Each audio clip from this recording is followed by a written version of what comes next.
chers apprenants, nous allons donc passer à la phase pratique. Comment se comporter devant l'épreuve de philosophie et à l'examen de baccalauréat, sachant que nous n'avons que 4 heures. La première des choses, vous devez être capable d'expliquer le texte. Vous devez expliquer le texte, vous devez dialoguer avec le texte afin de comprendre l'esprit dans lequel l'auteur, effectivement, a été habité lors de la rédaction du dit texte en question. Question de ressortir les éléments qui meublent le texte et effectivement de déceler le nœud de sa pensée, ce que nous allons voir tout à l'heure dans le travail préparatoire. En quoi consiste donc le travail préliminaire? Le travail préliminaire consiste donc à lire et à relire le texte, exactement comme vous faites en français.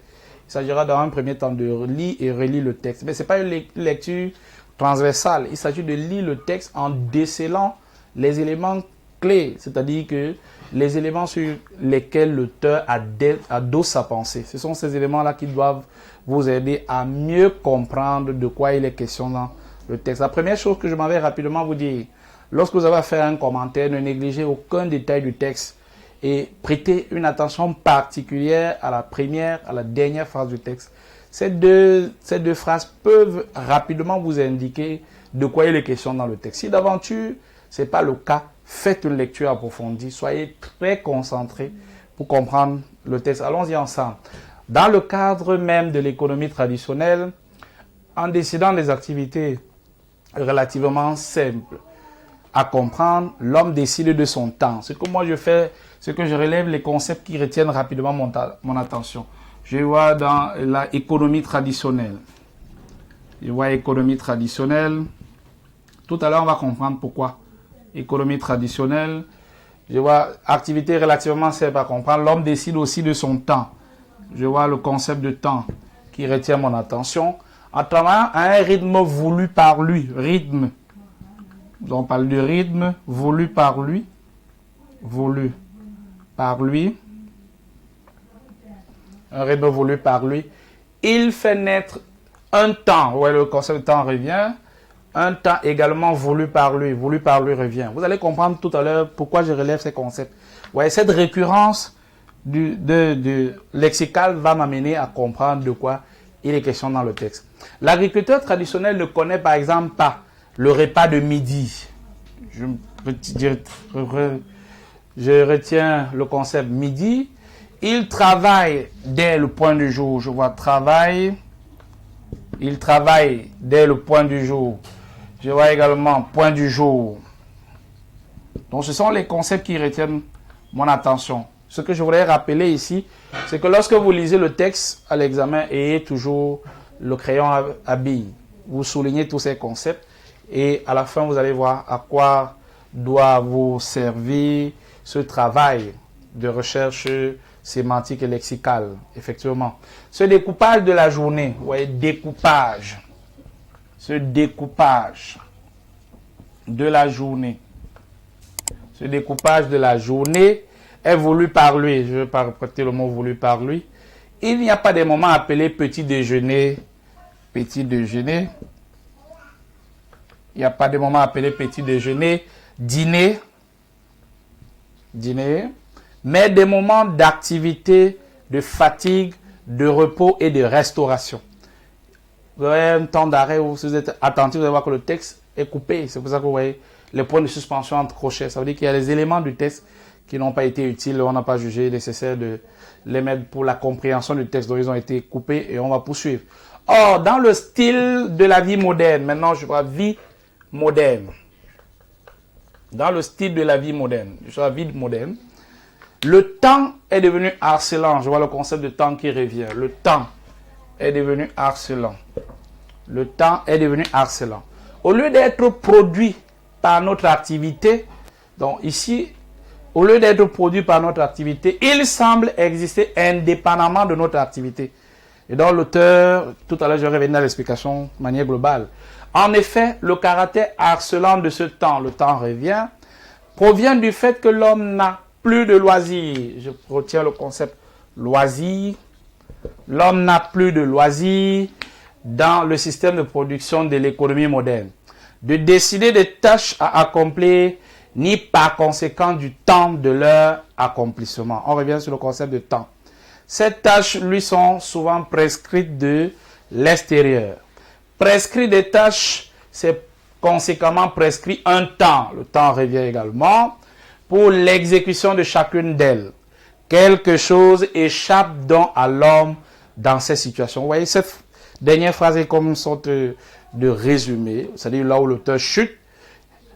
Échappe donc à l'homme dans ces situations l'initiative créatrice en tant que pouvoir réel de faire et de se faire suivant un ordre voulu par soi-même. Je retiens le concept voulu par soi-même. Il y a un autre ensemble de concepts que j'aurais pu relever, mais pour gagner en temps, j'ai souvent voulu relever quelques concepts saillants qui vont vous permettre de comprendre de quoi il est question dans le texte.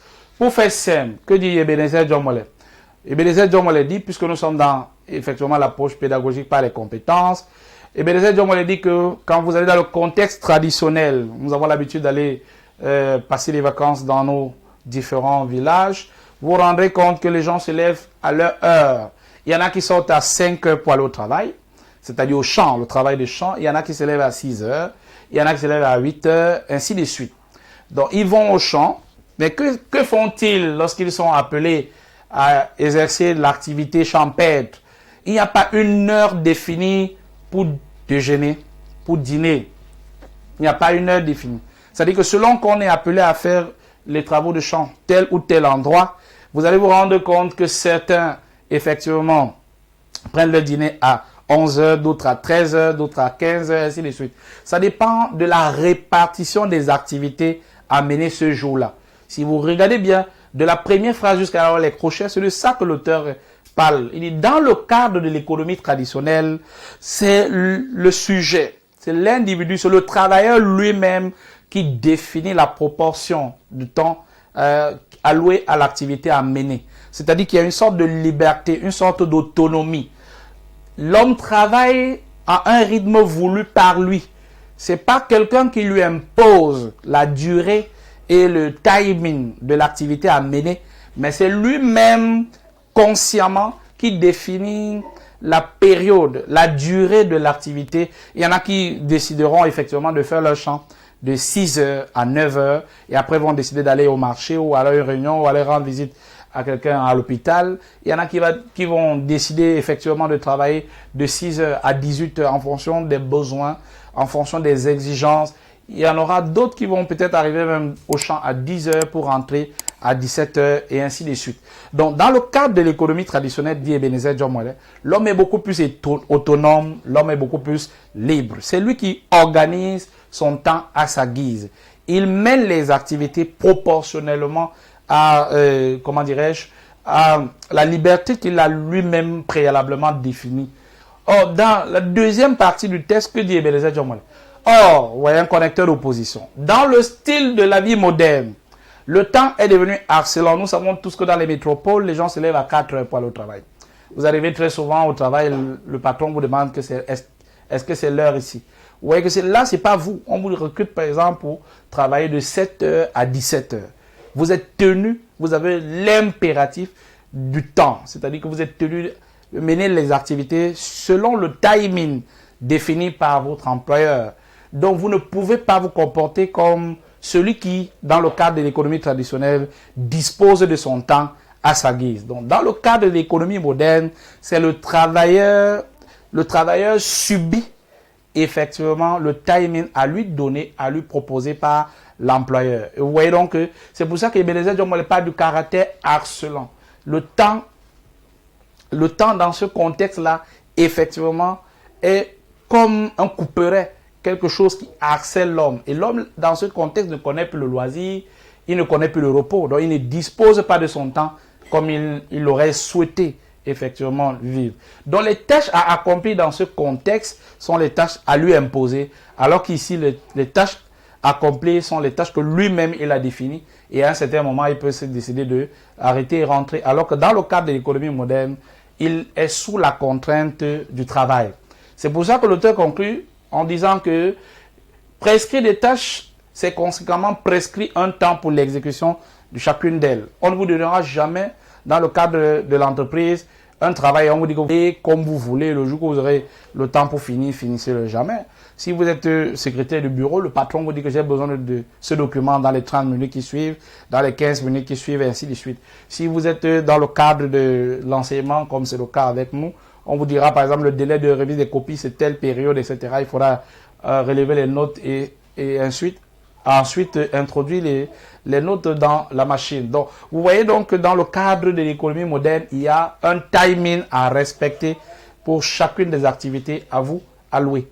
Donc, et l'auteur conclut donc dans le cadre de notre texte, quelque chose échappe donc à l'homme dans ces situations de l'économie moderne, c'est que l'homme est privé de son autonomie, l'homme est privé de sa liberté, l'homme est privé de son aptitude à innover, à créer, parce qu'il est presque condamné à la routine, il obéit à l'impératif du temps et les tâches à lui allouées. Et donc, lorsque j'ai compris le texte, je reviens donc avec les concepts que j'ai identifiés. Je vais donc remarquer donc que tous ces concepts gravitent autour d'une même réalité. Nous avons économie traditionnelle, nous avons temps, rythme voulu par lui, déjeuner, etc. Si on est assez attentif, on va voir qu'un concept revient, en l'occurrence, c'est le concept du temps.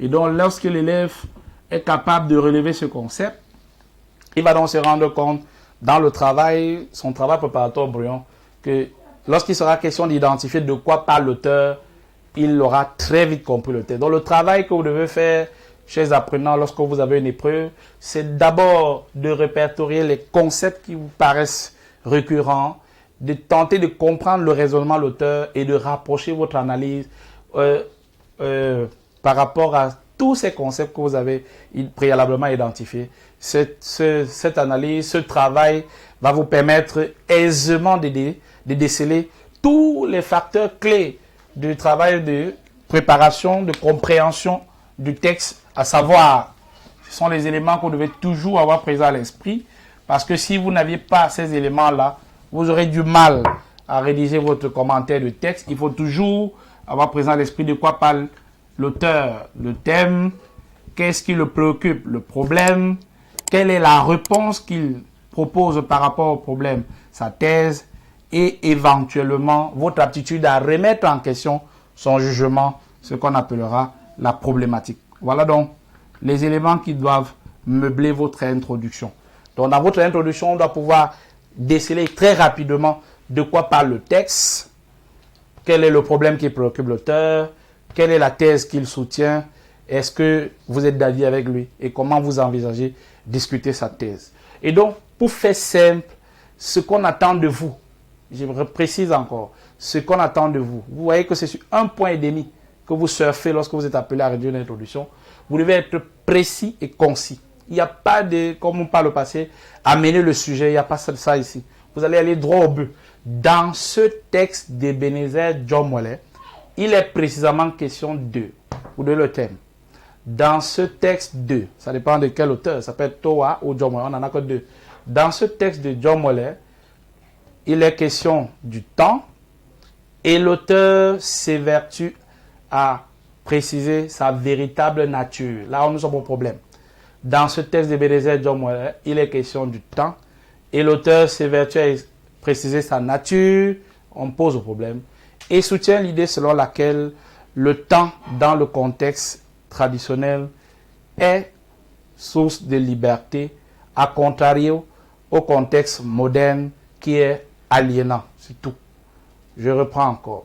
Le temps dans le contexte, ou alors l'auteur plaide pour le temps qui prévaut dans le contexte traditionnel parce qu'il favorise la liberté de l'homme, à contrario, c'est-à-dire l'opposé du contexte moderne, lui, c'est-à-dire que le temps dans ce contexte, par contre, est aliénant, contraignant et de nature à priver l'homme de ses loisirs, sa liberté.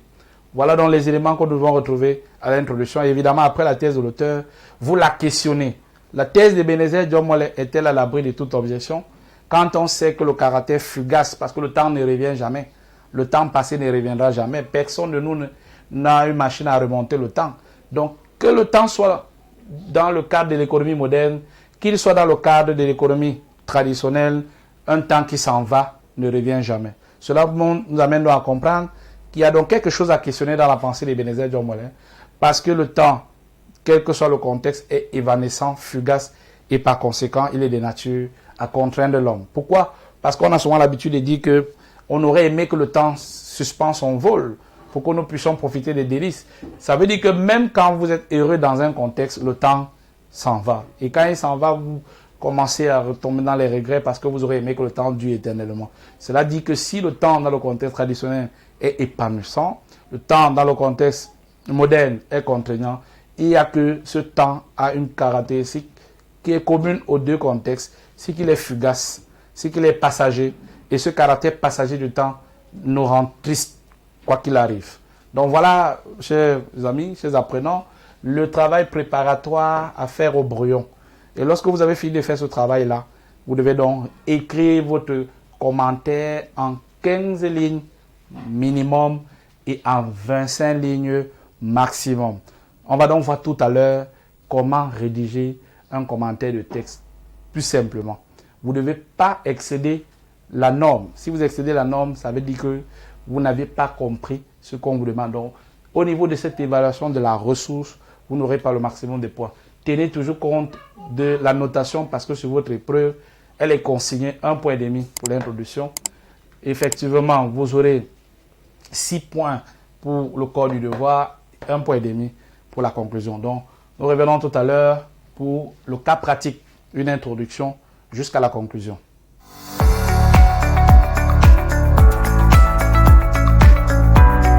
Bien, nous allons donc voir quels sont les éléments que vous devez consigner sur votre copie lors de la rédaction du devoir de commentaire philosophie de texte. Nous restons avec le texte d'Ebenezer John Mollin.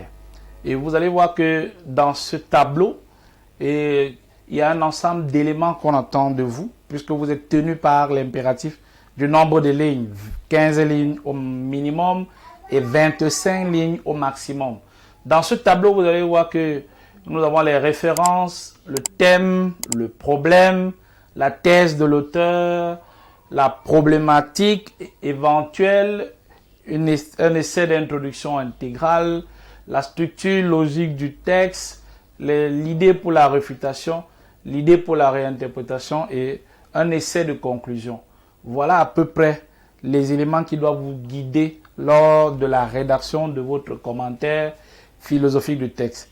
À partir du travail d'explication et d'analyse du texte tout à l'heure, nous nous sommes accordés avec l'idée selon laquelle le texte d'Ebenezer John Mollin traite du temps. Vous voyez le thème là, c'est le temps. Et que l'auteur pose l'épineux problème de la véritable quiddité. Quelle est la nature du temps?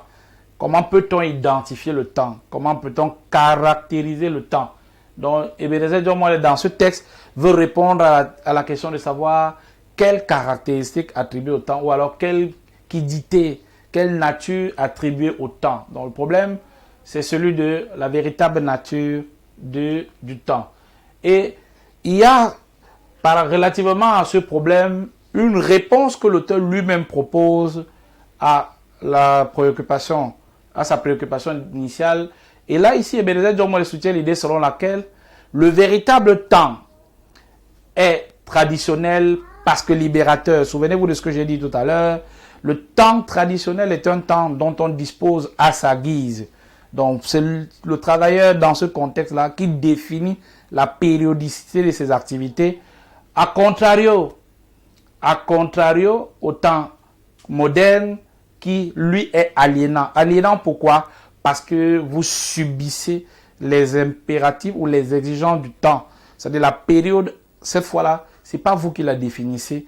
Elle est contraignante et vous êtes tenu à exercer un certain nombre d'activités dans un laps de temps ou dans un espace-temps précis défini, cette fois-là par celui qui vous confie l'activité et non par vous-même. Précision, chers candidats, chers apprenants, il est facile de savoir si on est hors sujet. Si vous avez du mal à identifier le problème relativement au thème, sachez que vous n'avez pas, le thème que vous avez identifié n'est pas juste. Ce que vous devez comprendre, c'est que le thème engendre le problème. Le problème engendre la thèse et la thèse de l'auteur suscite en vous une inquiétude. Observez bien, J'ai dit le thème, c'est le temps. Et vous allez remarquer que dans le problème, il y a toujours le thème.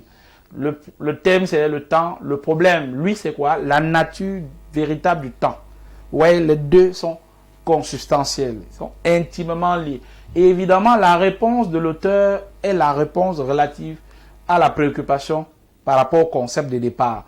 Vous voyez, l'auteur soutient l'idée selon laquelle le véritable temps est traditionnel parce que libérateur pour l'homme, à rebours, à contrario du temps moderne qui lui est aliénant. Je viens d'expliquer tout à l'heure. Vous voyez donc que ces trois éléments se tiennent. Nous avons le thème qui est l'idée maîtresse, l'idée générale, l'idée centrale. Nous avons le problème qui est la crise suscitée par l'idée maîtresse, l'idée générale, ou ce que vous pouvez appeler l'idée, je ne sais pas quoi, l'axe principal. Nous avons la thèse de l'auteur qui est la réponse à la préoccupation, la réponse à la préoccupation suscitée par rapport ou suscitée par le thème. Évidemment, comme nous sommes en philosophie, souvenez-vous qu'aucune réponse n'est à l'abri de la remise en question. Vous êtes donc contraint de questionner le point de vue de l'auteur afin éventuellement d'envisager des pistes de discussion. Voilà donc la troisième et dernière étape de l'introduction qui est la problématique personnelle éventuelle. Elle est personnelle, pourquoi? Parce que chacun de nous a sa manière de discuter le point de vue de l'auteur. Et cette discussion doit être objective. Vous devez vous débarrasser de vos sentiments personnels. Il ne s'agit pas de dire que Dieu m'énerve parce que ce qu'il dit là n'a rien à voir avec ce que je vis. Non, c'est une analyse du jugement de l'auteur, de sa pensée. Limitez-vous à la pensée de l'auteur et rien qu'à sa pensée. Ses convictions personnelles et autres n'influent en rien votre niveau d'analyse du texte. Donc, la problématique personnelle que nous avons choisie dans le cadre de cette correction, de cet essai de correction, la position de l'auteur n'est-elle pas contestable quand nous savons ou quand on sait que de par son caractère irréversible et linéaire, le temps échappe à l'homme. Le temps nous échappe quel que soit le contexte. C'est-à-dire que bien que nous imaginons que dans le contexte traditionnel, dans le contexte de l'économie traditionnelle, c'est nous qui définissons le temps, il reste que ce temps passe et ne demande jamais notre avis. Parfois, nous définissons bien les tâches. On se dit qu'on va faire telle activité de telle à telle heure. Mais parfois, l'activité, nous ne réussissons pas à la mener jusqu'au bout et que le temps que nous avons imparti à cette activité est passé. Donc, c'est ça que nous appelons le caractère fugace, évanescent du temps. Donc, le temps passe, qu'il soit dans le contexte de l'économie traditionnelle ou dans le contexte de l'économie moderne, ce temps s'éloigne. Il ne demande jamais notre avis. Il ne vous dit pas que est-ce que maintenant je peux partir? Non. Vous voyez donc que l'aiguille continue à trottiner. Elle ne se préoccupe pas de notre sentiment personnel. Donc, cette batterie, ou alors ce caractère évanescent du temps nous amène à comprendre donc on ne peut donc pas privilégier, caractériser le temps comme libérateur dans un contexte et aliénateur dans un autre, parce que tout compte fait, le temps a raison de nous, donc il est aliénant, quel que soit le contexte. Maintenant, vous voyez, j'ai pris le soin de rédiger intégralement une introduction pour que vous vous rendiez compte de ce que, effectivement, cette introduction doit être souple, elle doit être allégée. On ne vous demande pas de écrire toute la littérature ou alors de faire l'étalage de votre savoir sur l'auteur. On vous demande simplement de remettre de façon, raisonnable tous ces éléments du travail préparatoire dans la copie. Et c'est à partir de ce niveau que votre devoir commence sur la feuille de composition. Mais attention, sur la feuille de composition, n'écrivez jamais essai d'introduction. Non. Écrivez votre introduction. Après, vous sautez 2 ou 3 lignes. Nous saurons que ça, c'est l'introduction. Après l'introduction, vous sautez 2 ou 3 lignes. Vous passez directement au développement. Après l'explication analytique, vous sautez une ligne, vous allez à la réfutation. Après la réfutation, vous sautez également une ligne pour aller à la réinterprétation. Après la réinterprétation, vous sautez 2 ou 3 lignes pour aller à la conclusion. Donc, revenons donc dans le cadre de l'introduction. Notre introduction, j'ai dit tout à l'heure, Il faut aller droit au but, aller directement à l'essentiel. Cet extrait de la médiocrité à l'excellence, toujours souligner le titre de l'œuvre. Très important. Toujours souligner le titre de l'œuvre. Cet extrait de la médiocrité à l'excellence parle du temps. On évoque là le thème, c'est-à-dire l'idée générale, l'idée maîtresse, l'idée centrale, parle du temps. Et il soutient que le véritable temps est traditionnel. Ça, c'est la thèse de l'auteur. Et l'auteur soutient l'idée selon laquelle le véritable temps est libérateur pour l'homme, à contrario au temps moderne qui lui est aliénant. Là, j'ai évoqué quoi? La thèse de l'auteur. Après la thèse de l'auteur, j'enchaîne immédiatement avec la question de la réfutation. Toutefois, la position de l'auteur n'est-elle pas contestable eu égard du caractère fugace et évanescent du temps? Évanescent veut dire passager. J'ai dit tout à l'heure que le temps, quel que soit le contexte de l'économie moderne ou traditionnelle, ce temps ne demande jamais notre avis pour s'écouler. Donc le temps passé ne reviendra jamais. C'est un adage très connu. Donc après cette introduction, vous sautez 2 ou 3 lignes. Là commence directement la rédaction proprement dit, ce qu'on appelle éléments d'étude analytique. Ces éléments valent 2 points. Et vous devez être succinct. On vous demande plus comme par le passé de faire une introduction partielle dans laquelle vous présentez la thèse de l'auteur et les idées grâce auxquelles vous devez l'analyser. Non, allez droit au but. L'apprenant doit aller droit à l'essentiel. Dans la première idée de votre analyse, vous devez montrer en quoi l'auteur estime ou les raisons pour lesquelles l'auteur caractérise le temps traditionnel comme étant un temps libérateur. Vous pouvez évoquer la simple raison que dans ce contexte, l'homme est autonome et libre. C'est tout. On n'attend pas de vous des développements somptueux, non. Ces éléments permettent de comprendre le point de vue de l'auteur. Donc, si l'auteur décrit le temps traditionnel en le caractérisant comme un temps dans lequel l'homme est suffisamment autonome, c'est parce qu'effectivement, l'homme dispose de ses activités comme bon lui semble. Et dans la deuxième partie de votre analyse, vous devez montrer, justifier les raisons pour lesquelles il se désolidarise du temps dit moderne. Le temps moderne est effectivement caractérisé comme un temps harcelant, comme un temps contraignant. C'est la raison pour laquelle Ebenezer John Moller penche pour le temps dit traditionnel à l'opposé du temps dans le contexte de l'économie moderne. Lorsque vous avez fini cela, vous faites une mini forme de transition et cette forme de transition doit se faire à partir de la question de la réfutation. Et la question de la réfutation introduit donc l'avant-dernière partie de votre développement, qui est donc la réfutation en elle-même. Nous avons, rappelez-vous, posé la question de savoir la thèse de l'auteur n'est-elle pas contestable eu égard du caractère évanescent, fugace et passager du temps. Et donc, à partir de cette question-là, lorsque nous l'avons posée, nous devons la répondre dans la partie qui suit. Après avoir sauté une question, nous tombons immédiatement au niveau de la réfutation. Immédiatement. Hein? Et vous voyez là qu'on va être très succinct et bref. Hein? Vous pouvez ne vous fier pas à la saisie. Donc, avec la rédaction de votre devoir, vous devez dire l'essentiel. Nous pouvons objecter à l'auteur le fait qu'il prend position en faveur du temps traditionnel au motif qu'il est libérateur, à l'opposé du temps dit moderne qu'il caractérise comme contraignant, comme aliénant et surtout un temps dans lequel l'homme est privé d'un ensemble de plaisirs.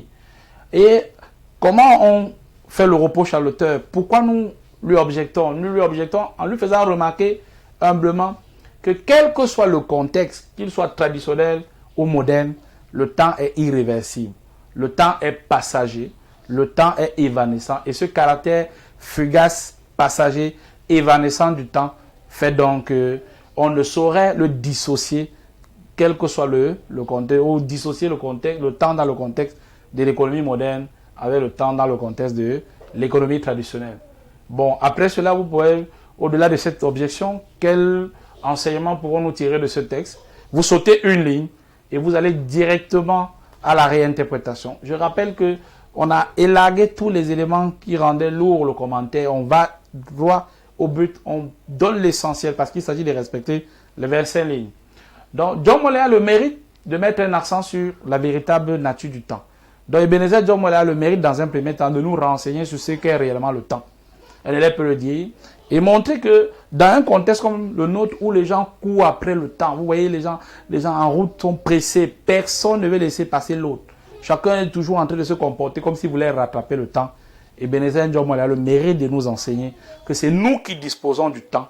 C'est-à-dire que c'est nous qui organisons le temps, c'est nous qui gérons le temps et non l'inverse. Ce n'est pas le temps qui doit nous gérer, c'est nous qui devons apprendre à organiser notre temps, à le gérer, à repartir nos activités en fonction d'un ensemble ou alors en fonction d'un timing qui préserve notre dignité et notre liberté. Voilà l'enseignement du texte. Et la conclusion, je l'ai rédigée entièrement pour que vous voyez comment on va droit au but. Donc, notre réflexion portait sur la véritable nature du temps.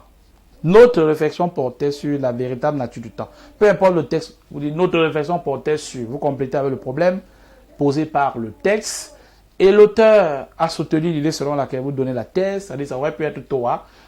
Toa a soutenu l'idée selon laquelle, ou a soutenu que vous donnez la thèse que vous avez préalablement identifiée au brouillon et après vous dites bien que, ou malgré les critiques, nous avons relevé comme mérite que l'auteur fait la promotion de la liberté à travers l'aptitude à gérer son temps, à travers l'aptitude à toujours avoir présent à l'esprit que c'est nous qui disposons du temps et non l'inverse. Donc voilà de quoi il est question dans le commentaire philosophique du texte. Prenez cette habitude d'être succinct, prenez cette habitude d'aller droit à l'essentiel, évitez les détails inutiles parce qu'ils vous joueront des tours. Sachez que si vous excédez 25 lignes, vous serez sévèrement sanctionné puisque la consigne est 15 lignes au minimum et 25 au maximum.